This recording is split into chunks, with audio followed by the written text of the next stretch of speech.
Bismillahirrahmanirrahim. Assalamu alaikum, dear students. Today we are going to study chapter number 2, Organization of Life, lecture number 7. Today our topic is cytoplasm. Okay? Today our topic is cytoplasm. तो dear student, हमने पढ़ा था cell, ठीक है. अब हम पढ़ रहे हैं सेल के पार्ट्स के बारे में. हमने सेल वॉल पढ़ा था पहले, फिर हमने सेल मेम्ब्रेन पढ़ा, फिर हमने न्यूक्लियस के बारे में पढ़ा. आज हम पढ़ेंगे साइटोप्लाज्म के बारे में, ठीक है. तो साइटोप्लाज्म क्या है? The word cytoplasm is compose of 2 word. जो साइटोप्लाज्म वर्ड है ये 2 वर्ड से बना हुआ है, ठीक है. साइटो का मतलब होता है सेल और प्लाज्म का मतलब होता है फ्लूइड, ठीक है. तो साइटोप्लाज्म का मतलब क्या हुआ? Fluid portion of cell.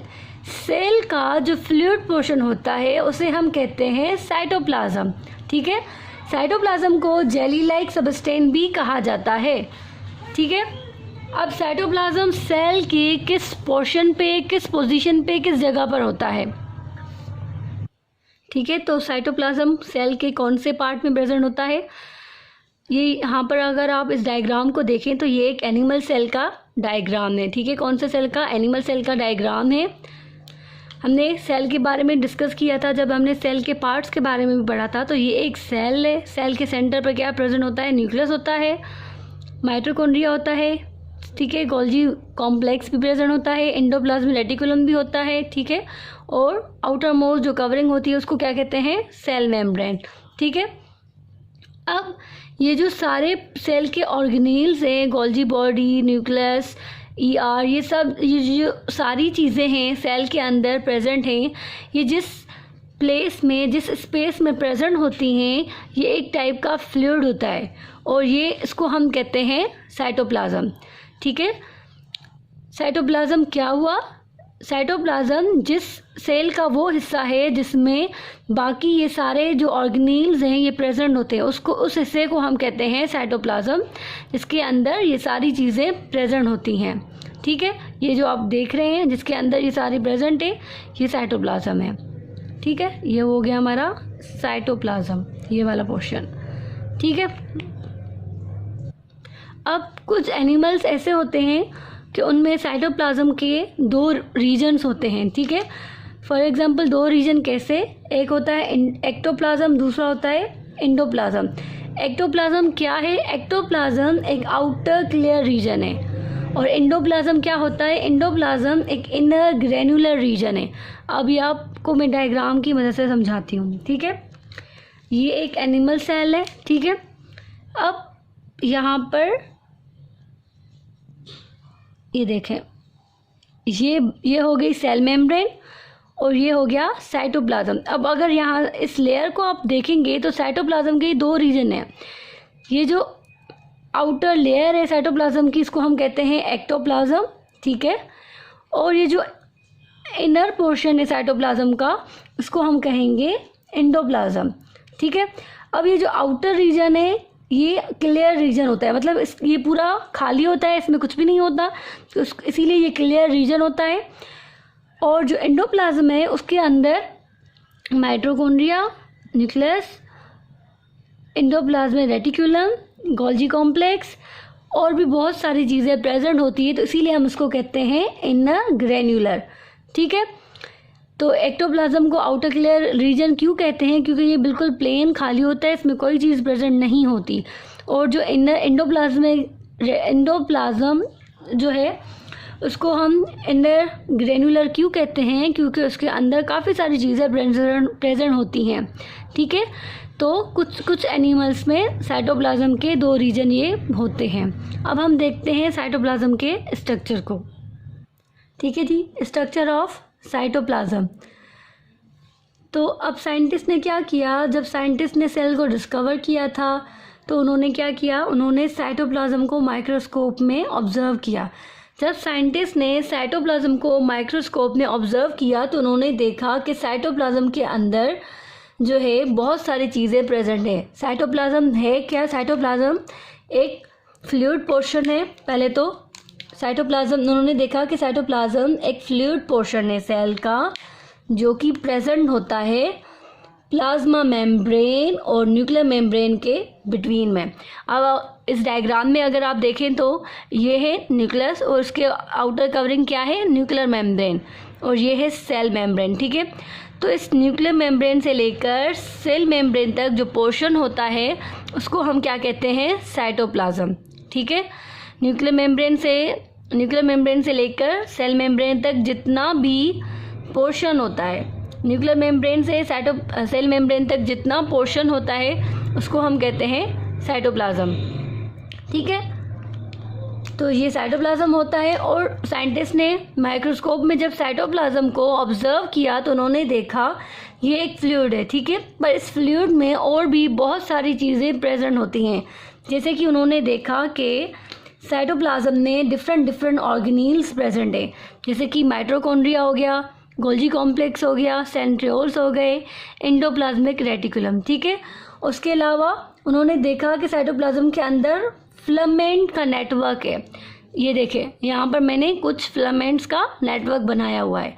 ये फिलामेंट है, जो फिलामेंट का नेटवर्क बना हुआ है जो सेल को स्ट्रक्चर प्रोवाइड करते हैं। ठीक है, उसके अलावा उन्होंने देखा कुछ बायोमॉलिक्यूल्स भी साइटोप्लाज्म में प्रेजेंट होते हैं। बायोमॉलिक्यूल्स या फिर बायोकेमिकल्स, ये अगर आप देखें तो बायोकेमिकल्स क्या हुए, जैसे कि कार्बोहाइड्रेट हो गए, प्रोटीन हो गए, अमाइनो एसिड हो गए, ये सारी चीज़ें भी साइटोप्लाज्म के अंदर प्रेजेंट होती हैं। चलिए अब हम इन सब को वन बाय वन डिस्कस करते हैं। ठीक है जी, अब आ जाते हैं कंपोनेंट्स ऑफ साइटोप्लाज्म के साइटोप्लाज्म में कौन कौन से कंपोनेंट्स प्रेजेंट होते हैं। सबसे पहला जो कंपोनेंट है साइटोप्लाज्म का वो है साइटोसोल। ठीक है जी, सबसे पहला कंपोनेंट कौन सा है, साइटोसोल। साइटोसोल को सेल सॉल्यूशन भी कहते हैं क्योंकि ये एक लिक्विड पोर्शन होता है। Cytosol watery solution of salt, sugar, amino acid and other component. Cytosol जो है ये सेल की सॉल्यूशन होती है, वाटरी फॉर्म में होती है, लिक्विड होता है। ठीक है जी, ये वाटरी फॉर्म में होती है, लिक्विड होता है, और इसके अंदर साल्ट प्रेजेंट होते हैं, शुगर्स होती हैं, उसके अलावा ठीक है साल्ट हो गए, शुगर, अमाइनो एसिड और भी बहुत सारे कंपोनेंट इसके अंदर प्रेजेंट होते हैं। ठीक है, अब अगर जो हम ये जो सेल की सॉल्यूशन की बात कर रहे हैं साइटोप्लाज्म की, कि साइटोप्लाज्म जो होता है, साइटोप्लाज्म का जो लिक्विड है वो बाकी लिक्विड से थोड़ा डिफरेंट होता है। क्योंकि जो बाकी लिक्विड होते हैं उनमें सॉल्यूट की कंसंट्रेशन कम होती है, पर जो साइटोप्लाज्म का जो लिक्विड होता है उसके अंदर मैक्रोमॉलिक्यूल्स भी प्रेजेंट होते हैं और उसके अंदर ऑर्गेनील्स भी प्रेजेंट होते हैं। तो इस लिहाज से साइटोप्लाज्म का जो लिक्विड है वो बाकी लिक्विड से डिफरेंट होता है। ठीक है जी, अब आ जाता है दूसरा कंपोनेंट साइटोस्केलेटन। साइटोस्केलेटन, साइटो का मतलब होता है सेल, स्केलेटन का मतलब होता है फ्रेमवर्क या फिर ढांचा। ठीक है, तो साइटोस्केलेटन क्या है, ये एक सेल का फ्रेमवर्क है, स्केलेटन है सेल का। ठीक है, सेल को ये शेप बनाने में हेल्प करता है। ठीक है जी, अब ये जो साइटोस्केलेटन है ये बना हुआ होता है माइक्रोट्यूब्यूल, माइक्रोफिलामेंट और इंटरमीडिएट फिलामेंट के साथ। ठीक है, ये जो साइटोस्केलेटन है ये बना हुआ होता है कुछ फिलामेंट से। कौन कौन से फिलामेंट, एक हो गए माइक्रोट्यूब्यूल, दूसरा माइक्रोफिलामेंट और इंटरमीडिएट फिलामेंट।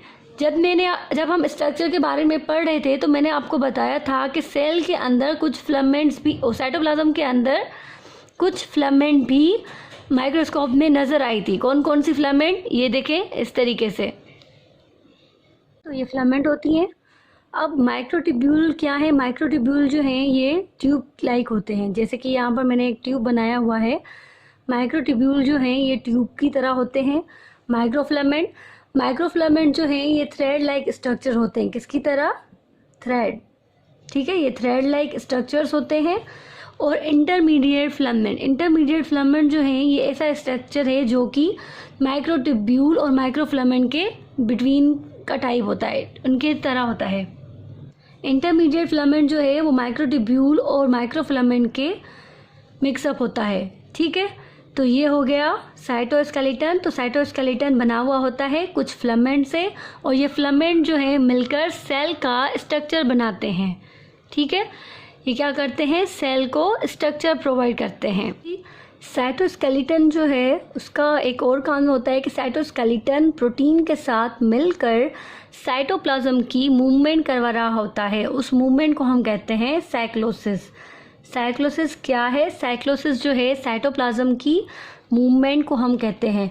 साइटोप्लाज्म की ये मूवमेंट जो है कौन करवा रहा होता है? साइटोस्केलेटन प्रोटीन के साथ मिलकर साइटोप्लाज्म की मूवमेंट करवा रहा होता है।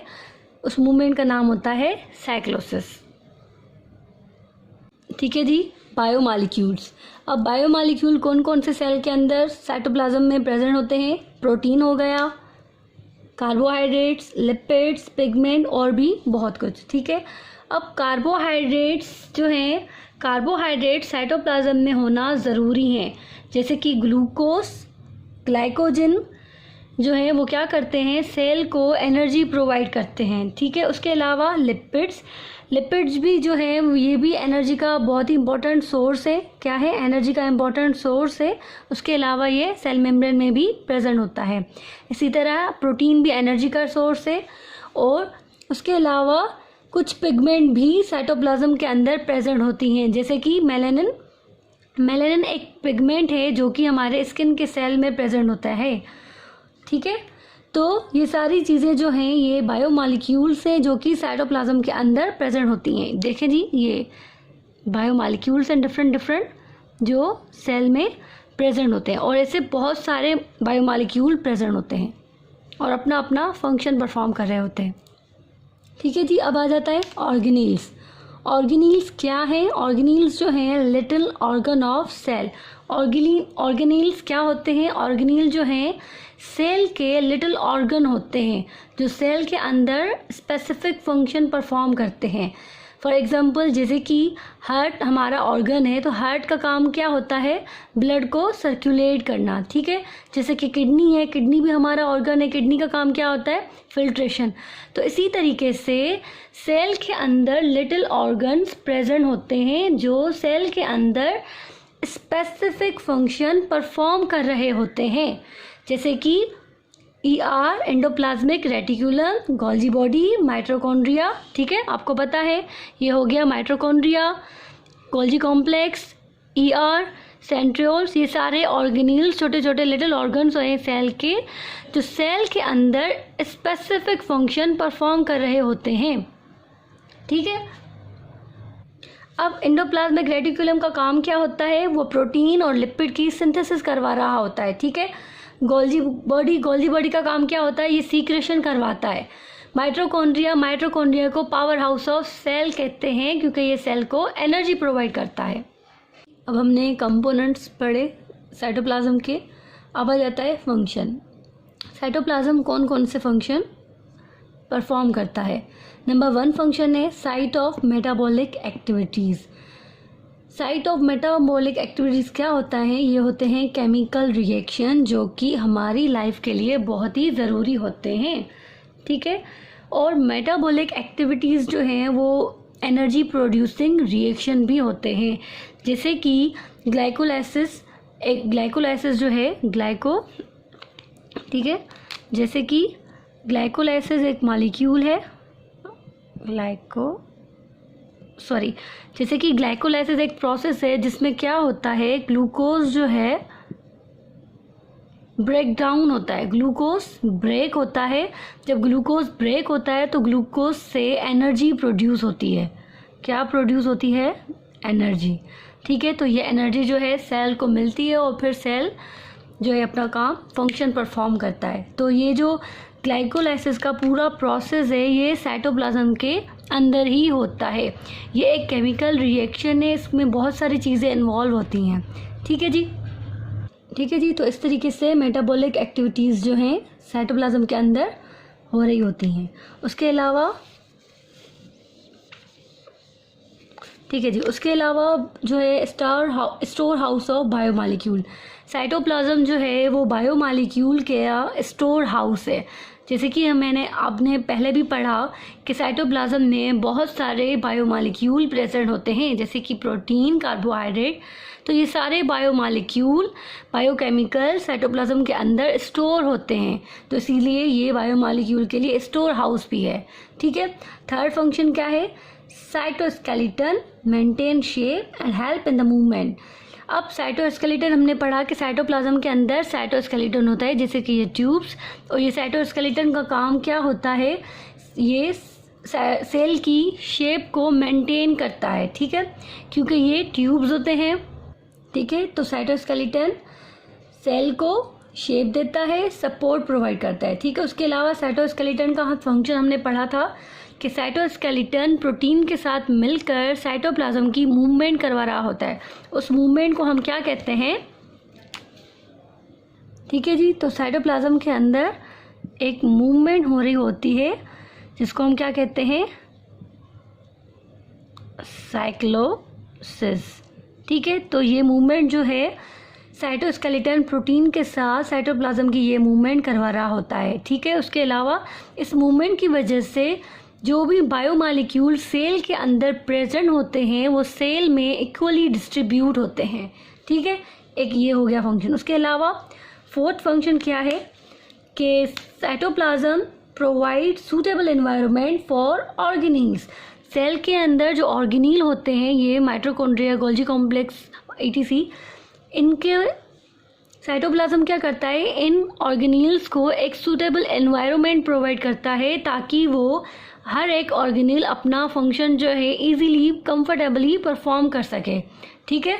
सूटेबल एनवायरनमेंट होगा तो वो अपना फंक्शन सही से परफॉर्म करेंगे।